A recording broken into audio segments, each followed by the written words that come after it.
Good morning, guys. Today I'm going to head out to the barn because it's time for Tino to get his feet trimmed and reshoed.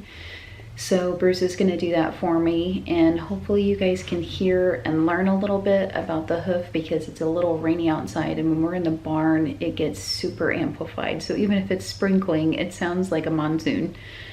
So hopefully we'll be able to hear a little bit and learn a little bit, and stick around.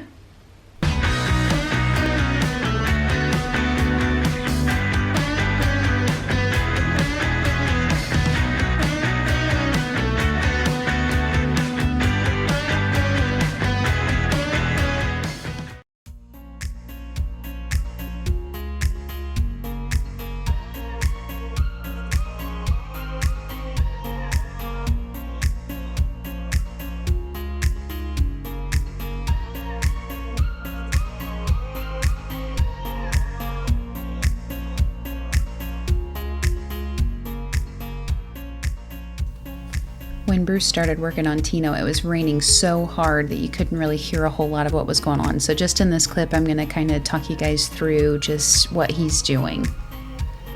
Obviously, if you have a horse, you've seen your farrier do this many times, but if for some reason you're watching and you don't have a horse, you want your farrier to come out every 6 to 8 weeks just to reshoe your horse or clip off any excess hoof that's grown.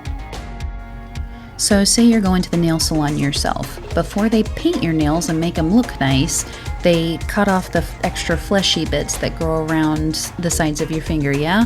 So this is in a sense what Bruce is doing to Tino. He's just cutting off the extra bits of sole and frog, which is the fleshy part in the middle there. He's just cutting off the extra bits of it.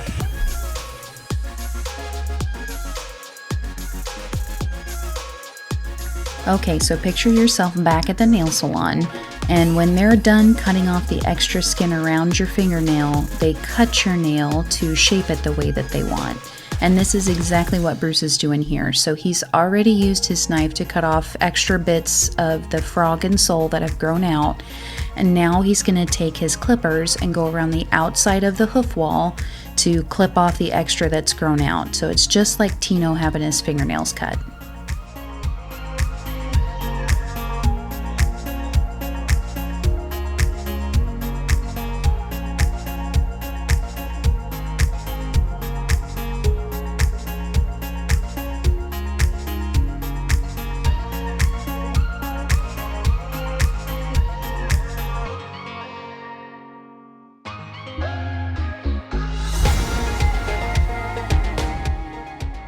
Now, after they cut your nail at the nail salon, what do? They file it down and make it smooth and shape it, and that's exactly what Bruce is doing.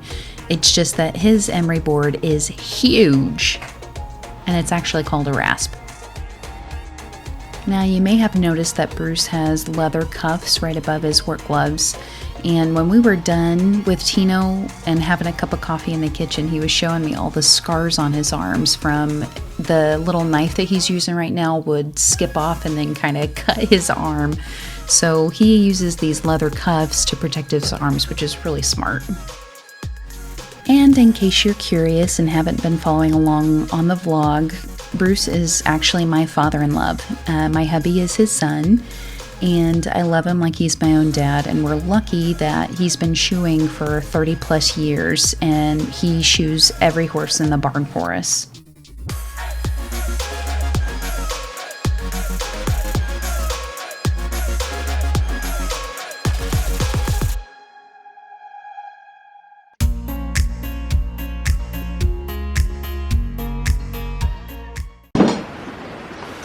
The feet that you're going to shoe and the angle.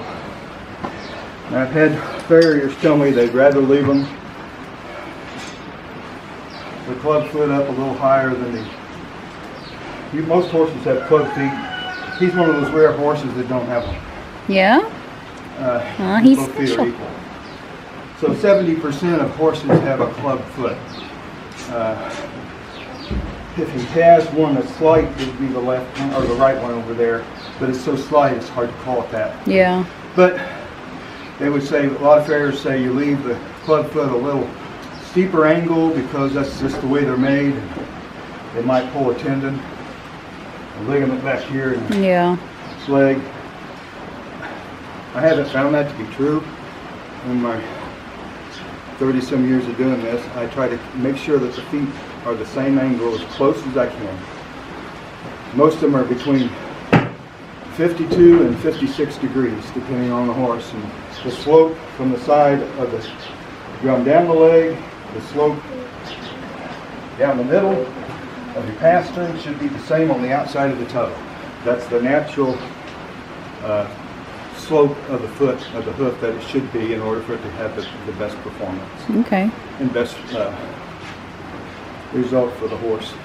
So say you got the angle too steep, what would happen to your horse's feet? If you've got it too far down, then you're going to put stress back here. When they step down, a horse naturally goes down anyway. But if you got it like this and they're starting here, they'll basically hit the ground sometimes.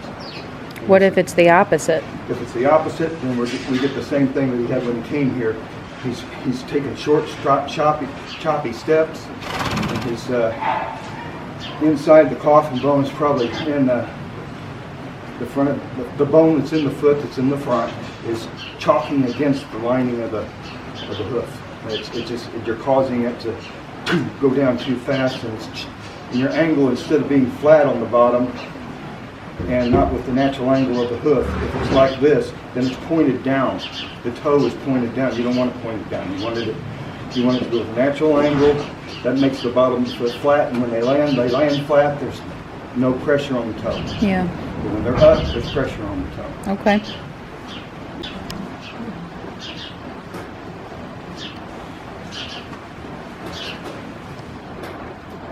Hop the hoof to the tip, measure that out, toe.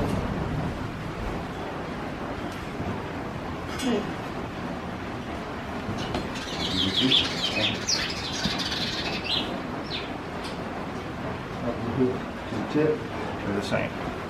Sweet.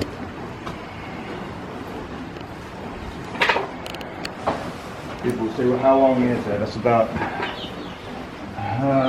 3 1/4 inches. 3 1/4 inches of hoof wall. 3 1/4 inches. Show horse and Arabian show horse, half Arabian show horse, the hoof can be 4 inches long. So I don't like to keep them that long. It's not good for them for balance and so forth. But what does the extra inch do for them? Gives them more action, more lift. Oh, the more okay. weight a horse has on its feet, the higher it picks it up. That's the reason for the When pads. you and I put shoes on, we don't pick them up higher, we drag them. They're the opposite. You put more weight on them, the higher they pick. Okay. So that's why they put weight limits on the amount of weight you can put on a horse's feet. Oh, I didn't know that. That's probably good though, because I'm sure a lot of people probably try to get away with being stupid. He is at Tino. 54 inches. 54 degrees. See what he is on this.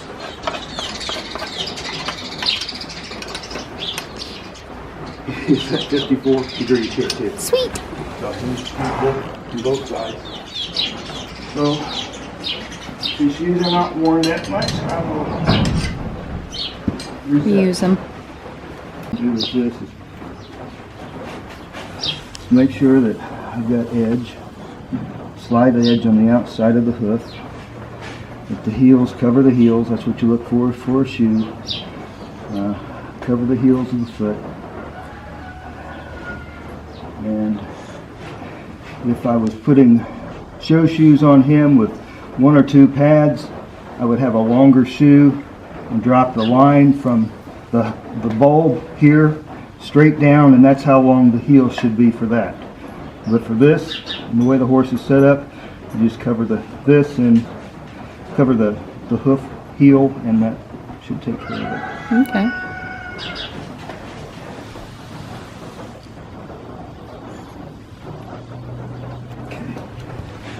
Flat surface is the one thing you go for.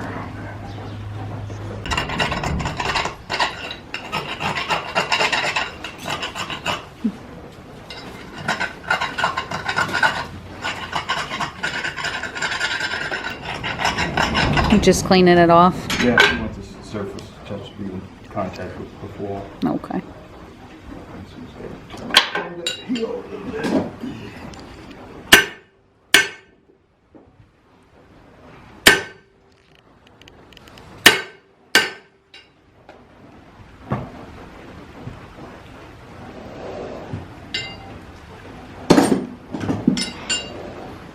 Check this one, see if it fits. Okay.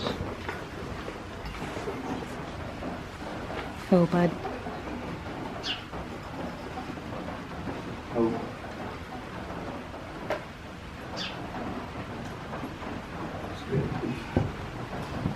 Deal. Okay. So, Granddad gets some nails. These are number 5s. Just want to make sure that when you test them, that the head sticks out a little bit, and when you seat the nail, it goes all the way down into there and is firm. If the shoe gets worn, the first thing that'll get too worn is the nail holes. Okay. So if the shoe's still got plenty of steel on it, if you can go up a size and nail and it doesn't bother the horse, do that. But this is a test here just to make sure that I can seat the nail. Do you ever worry, and this would be my biggest worry if I was a farrier, because obviously I don't know because I'm not one, but are you ever worried that the nail is going to go through the bone? No. No. Why not? I'll let you know before it gets there. Oh, okay.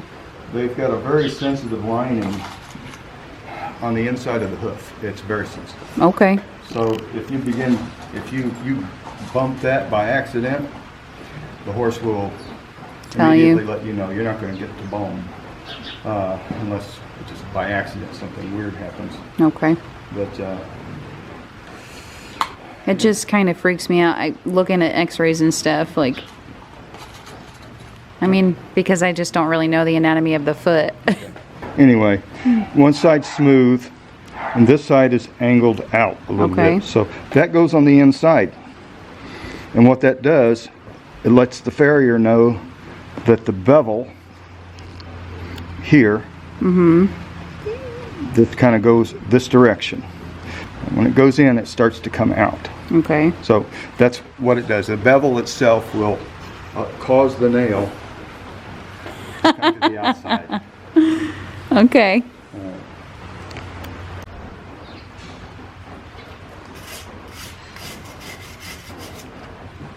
Scrub it so there's no dirt underneath. Yep. And then we'll make sure the sole's not touching the shoe. So that way there won't be pressure on it when we put the foot down.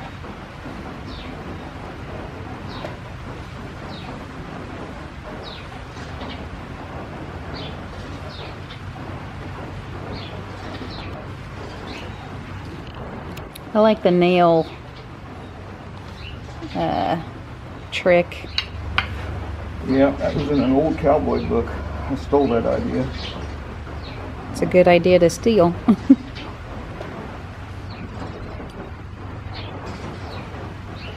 Oh, bud.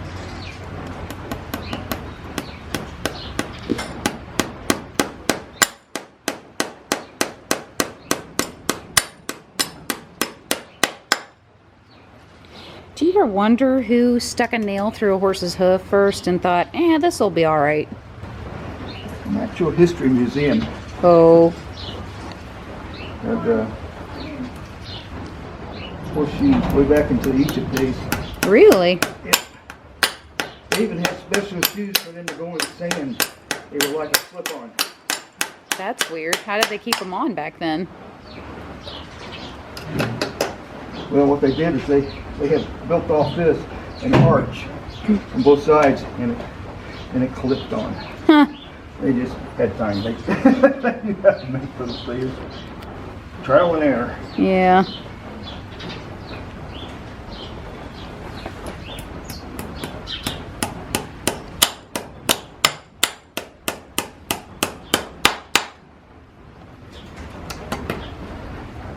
I guess I never would have thought to shove a nail through somebody's foot. I don't know who the first one was, but he was brilliant. Yeah. Especially back in that time, they didn't have x-rays. Well, they had anatomy classes. There you go. I can figure out what it was.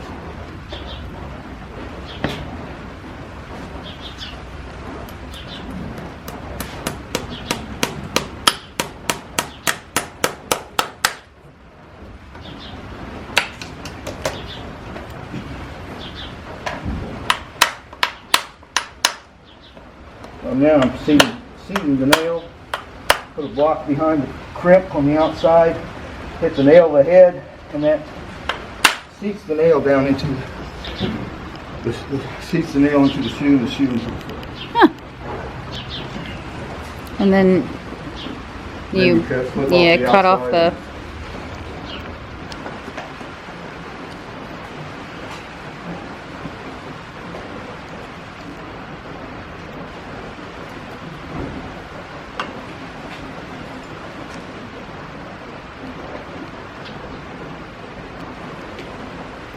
The trick to putting a nail straight where it needs to be is I line up where it needs to be, and the first nail I slide the shoe toward the hole that I'm going towards, because I know that my nail will move it back in. Okay. So if I just went straight into it, it would end up being off.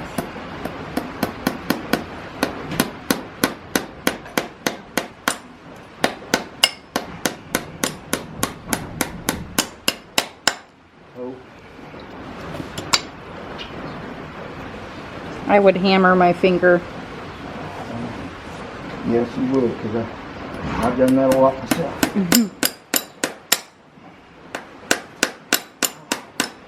I don't know when the last time my right thumb has had a clean nail.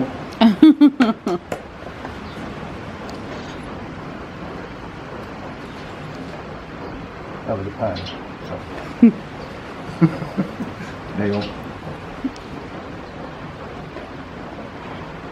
Dad joke if I ever heard one. Yeah.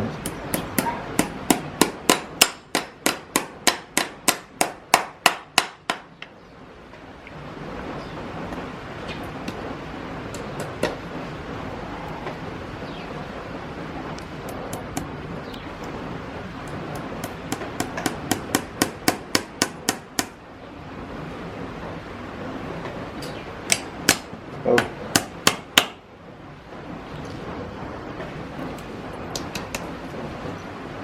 Oh, bud. Oh.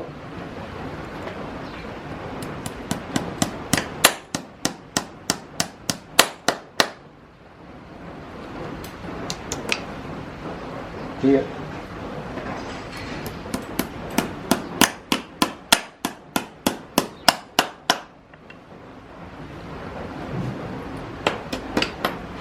See it now. Oh.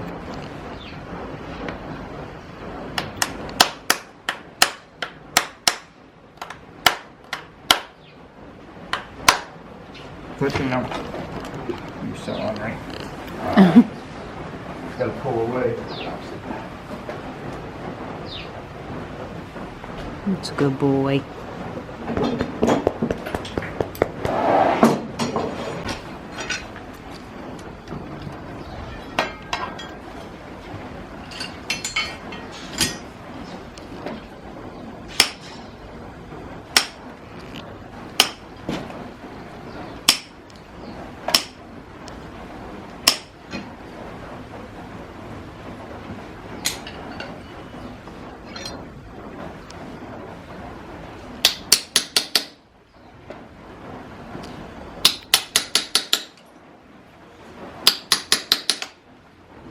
I'm taking away part of the hoof that kind of splits at the bottom, and when I clinch it down, it goes against solid hoof, not against that loose hoof.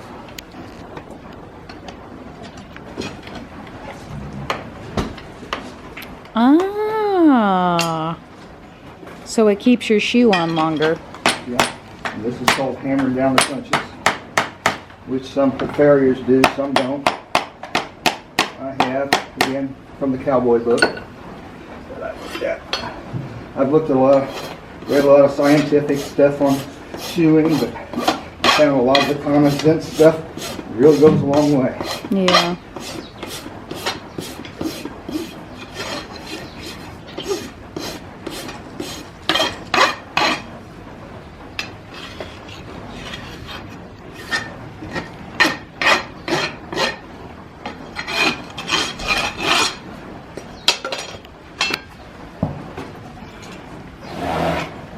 I agree.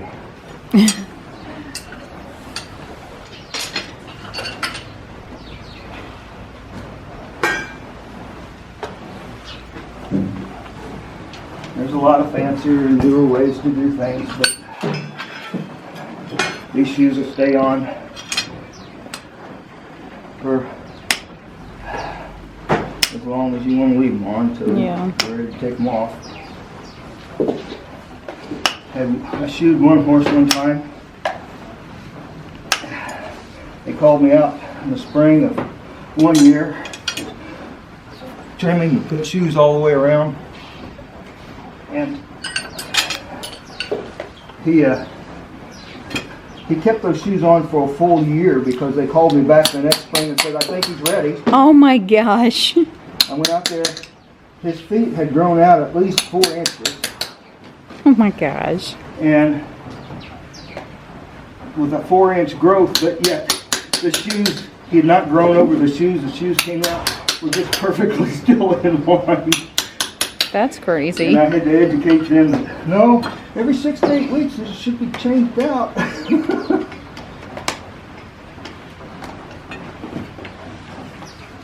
And they just didn't understand that because they stayed on. Yeah. I don't care. Yeah.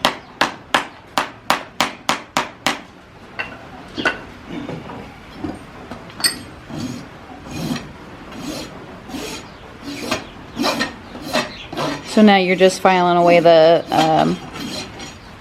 Just sharp parts of the nail. Sharp parts of the nail and any little hook that might be hanging over. We'll take that down so it's behind the claw.